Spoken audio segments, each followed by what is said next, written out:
রাসূলুল্লাহ সাল্লাল্লাহু আলাইহি ওয়াসাল্লাম যে আল্লাহর খাস রহমত, হেফাজত, রক্ষণাবেক্ষণ এবং প্রত্যক্ষ পরিচালনাধীনে লালিত পালিত, পরিচালিত এবং নিয়ন্ত্রিত হয়েছেন, সে ব্যাপারে কোনো সন্দেহ নেই।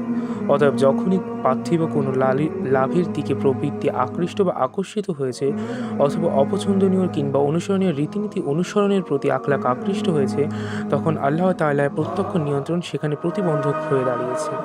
ইবনে আসিরের একটি বর্ণনা সূত্রে বর্ণিত হয়েছে যে রাসূলুল্লাহ সাল্লাল্লাহু আলাইহি ওয়াসাল্লাম আইয়ামে জাহিলিয়াতের লোকেরা যে সকল কাজ করেছে, দুবার ছাড়া আর কখনো সে ব্যাপারে আমার খেয়াল যায়নি। কিন্তু সেই দুবারের বেলায় আল্লাহ তাআলা আমার এবং সে কাজের মাঝে প্রতিবন্ধকতা সৃষ্টি করে দিয়েছেন, এবং এরপর থেকে সে সম্পর্কে আমার কোনো খেয়াল জন্মেনি যতক্ষণ না পয়গম্বরের মর্যাদা আল্লাহ প্রদান করেছেন। সহিহ বুখারীতে জাবির বিন আব্দুল্লাহ কর্তৃক বর্ণিত হয়েছে যে যখন কাবাগৃহ নির্মাণ কাজ চলছিল, তখন নবী করিম সাল্লাল্লাহু আলাইহি সাল্লাম এবং আব্বাস প্রস্তর বহন করে আনছিলেন। আব্বাস রাদিয়াল্লাহু তাআলা আনহু রাসূলুল্লাহ সাল্লাল্লাহু আলাইহি সাল্লামকে বললেন, স্বীয় লুঙ্গি আপন কাঁধে রাখো, তাহলে প্রস্তর বহনজনিত যন্ত্রণা থেকে মুক্ত থাকবে। কিন্তু তিনি মাটিতে পড়ে গেলেন, তার দৃষ্টি আকাশের দিকে উঠে গেল এবং তিনি অজ্ঞান হয়ে পড়লেন। জ্ঞান ফিরে আসার সঙ্গে সঙ্গে তিনি চিৎকার করতে লাগলেন, আমার লুঙ্গি, আমার লুঙ্গি। সঙ্গে সঙ্গে তার লুঙ্গি বেঁধে দেওয়া হলো।